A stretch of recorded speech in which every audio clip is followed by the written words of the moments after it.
PAI dan Budi Pekerti. Sebelum kita mulai belajar, kita awali kegiatan kita pada pagi hari ini dengan berdoa terlebih dahulu. Siapa yang bertugas seperti ini? Oke, silakan Mas Fahrul.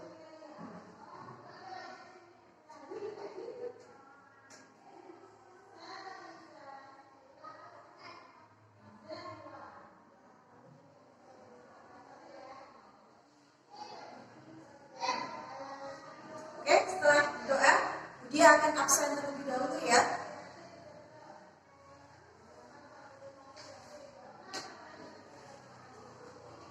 Ahmad Fakri, Ananda Eka, Andika Saputra, Anggun, Anjani.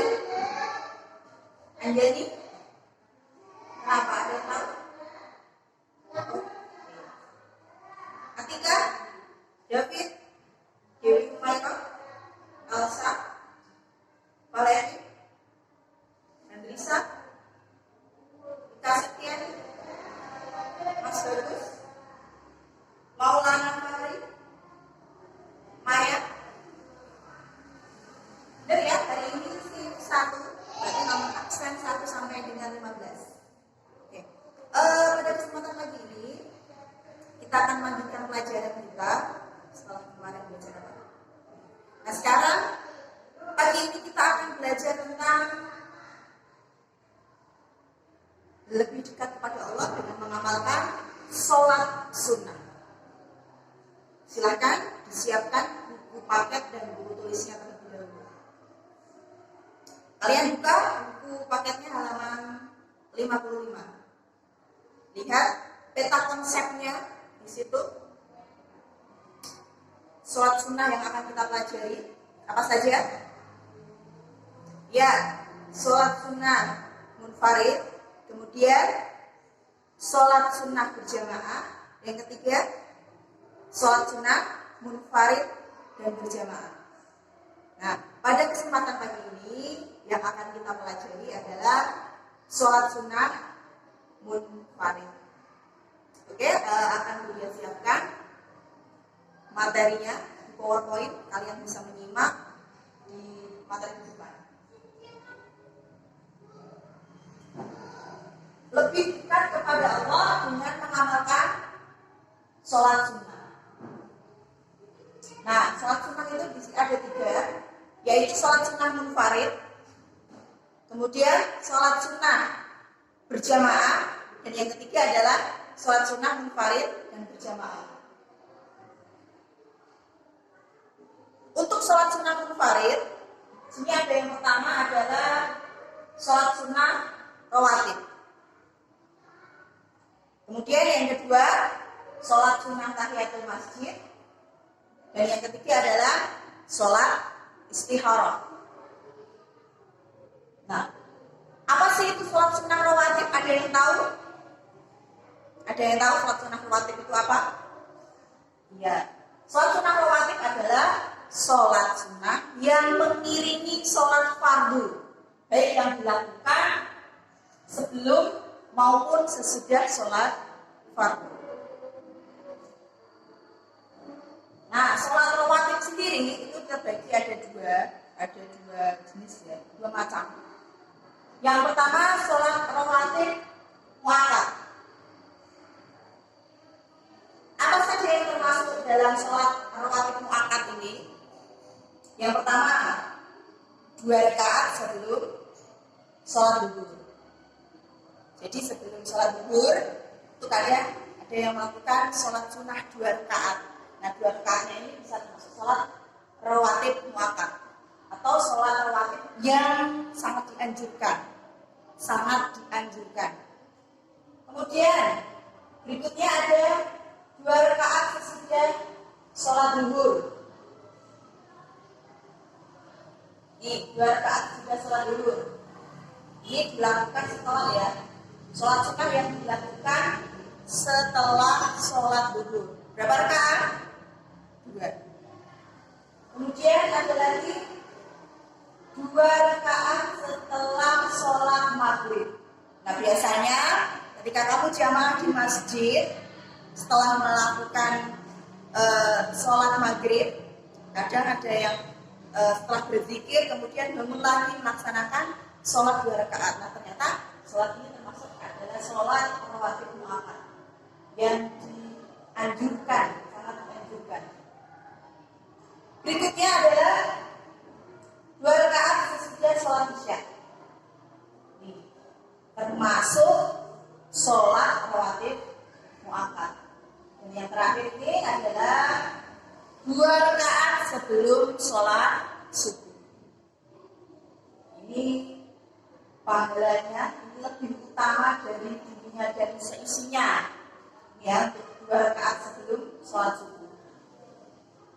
Nah, setelah kita belajar tentang macam-macam sholat rawatib muakkad, kita akan belajar tentang sholat rawatib ghairul muakkad. Apa saja yang termasuk dengan sholat sunnah rawatib ghairul muakkad? Yang pertama adalah 2 rakaat sebelum zuhur, tapi selain yang muakkadah ya. Kemudian yang kedua 2 rakaat sesudah zuhur. Ini selain 2 rakaat yang muakkadah. Jadi ada misalnya setelah melakukan sholat zuhur, terus sholat sunnah 2 rakaat yang muakkad, kemudian sholat lagi 2 rakaat setelah zuhur melakukan ghairul muakkad ya. Boleh. Kemudian 4 rakaat sebelum asar. Ini adalah sholat sunnah ghairul muakkad ya, atau cukup dianjurkan. Ini sangat tadi ya, kalau yang ini cukup dianjurkan. Dan yang terakhir adalah 2 rakaat sebelum maghrib. Ini sholat rawatib ghairul muakkad. Selanjutnya, sholat rawatib dilihat dari pelaksanaannya, ini terbagi menjadi 2. Yang pertama, sholat sunnah qobliyah. Sholat sunnah qobliyah ini dilakukan sebelum sholat fardu. Sebelum sholat fardu. Kemudian yang kedua, sholat sunnah ba'diyah. Ba'da itu setelah, berarti dilaksanakan setelah sholat fardu. Nah, kemudian bagaimana cara melakukan sholat rawatib? Yang pertama tentu niat terlebih dahulu. Ketika melakukan sesuatu harus niatnya dulu. Berniat dahulu, kemudian sholat rawatib ini tidak didahului dengan adzan dan iqomah. Gak usah adzan, gak usah iqomah. Yang ketiga, dilakukan secara munfarid atau sendirian. Jadi rawatib ini, sholat sunnah rawatib hanya boleh dilakukan secara sendiri, tidak berjamaah. Kemudian yang keempat, bila lebih dari 2 rakaat, gunakan 1 salam setiap 2 rakaat. Berarti kalau melakukan tadi ada 4 rakaat sebelum asar, maka 2 rakaat salam, 2 rakaat salam. Membaca bacaan sholatnya, membaca gerakan takbiratul ihram dan seterusnya ini dengan suara yang lirih, tidak nyaring. Seperti pada sholat zuhur dan asar. Kemudian sholat dikerjakan dengan posisi berdiri. Ini kalau sehat, kondisi sehat. Kalau nggak kuat berdiri bisa dengan duduk, atau masih nggak kuat lagi bisa dengan berbaring. Seperti pelaksanaannya seperti sholat pada sholat fardu ya. Dan yang terakhir sebaiknya ini dilakukan sedikit berpindah dari tempat fardu. Misalnya nanti kamu sholat fardunya agak ke depan, berarti sholat sunnahnya itu mundur sedikit gitu. Tapi tetap menghadap kiblat. Nah, tadi setelah kita belajar tentang sholat sunnah rawatib, setelah itu kita akan belajar selanjutnya yaitu sholat sunnah tahiyatul masjid. Jadi sholat sunnah tahiyatul masjid ini masih dalam kategori sholat sunnah munfarid. Nah, sholat tahiyatul masjid itu apa? Ada yang tahu?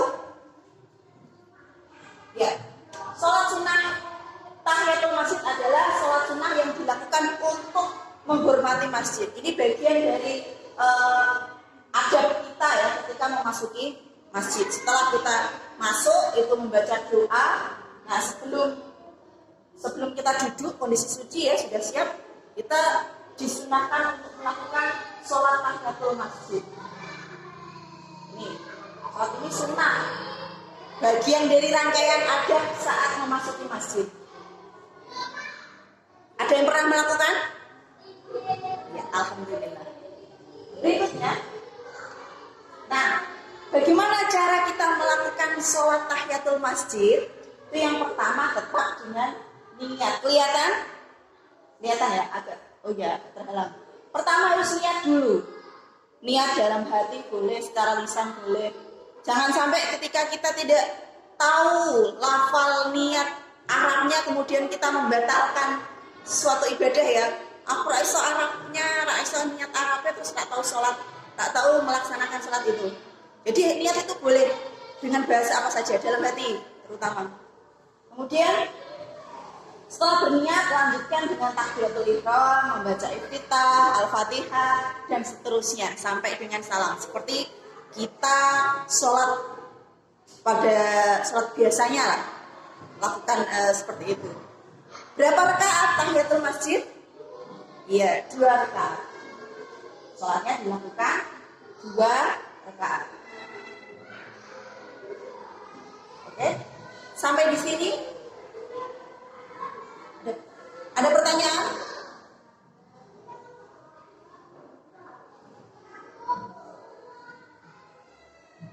Ada pertanyaan? Oke, silakan.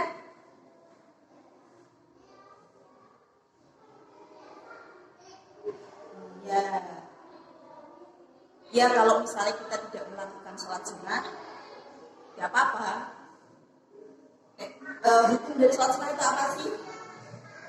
Ada yang tahu? Sunnah itu berarti ketika kita melaksanakan dapat pahala. Jika tidak mengerjakan,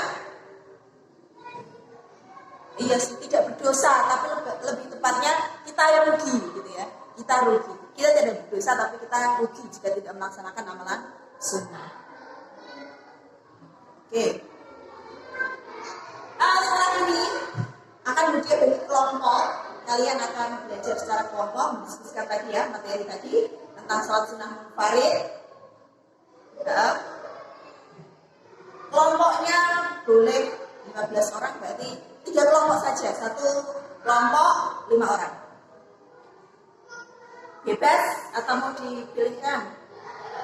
Oke, sendiri-sendiri ya. 1 sampai 5, 6 sampai 10, 9 sampai 15. Silakan berkelompok.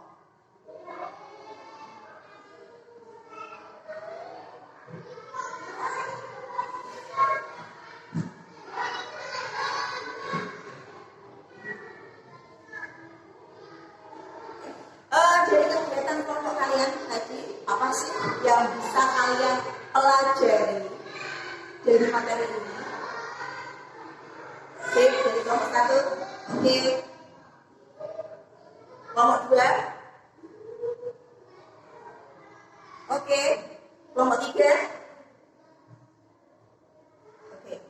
Terima kasih sudah mengikuti pelajaran pada pagi hari ini dengan semangat, dengan luar biasa. Semoga ilmu yang kita dapat pada pagi hari ini bermanfaat. Sebelum kita akhir, ya mohon maaf bila ada kesalahan dalam menyampaikan